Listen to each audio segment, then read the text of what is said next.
বন্ধুরা, এই 10 নামাপরাধ কী? এই নামাপরাধ থেকে মুক্তির উপায় বা কী?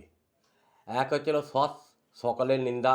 2 শিব বিষ্ণু নামাদি হইতে শিব নামাদি পৃথক রূপে চিন্তন। 3 গুরুদেবের প্রতি অবজ্ঞা। 4 বেদ ও বেদানুগত শাস্ত্রের নিন্দা।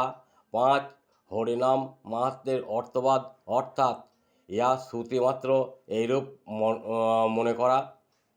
6 নামের প্রসিদ্ধতা পরিত্যাগ করিয়া প্রকারান্তে অর্থ কল্পনা করা।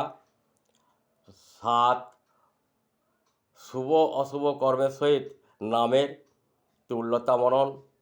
8 শ্রদ্ধাবিহীন জনকে নামাপদেশ। 9 নাম ও মাহাত্ম্যে শ্রবণ করিয়াও নামের অপ্রীতি। এবং 10 নাম বলে পাপ প্রবৃত্তি। এছাড়াও আর কয়েকটি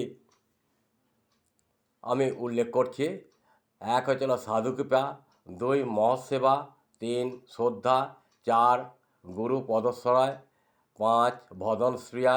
6 ভক্তি বা ভজন। 7 অনর্থ নিবৃত্তি। 8 নিষ্ঠা। 9 রুচি। 10 আসক্তি। 11 রতি। 12 প্রেম।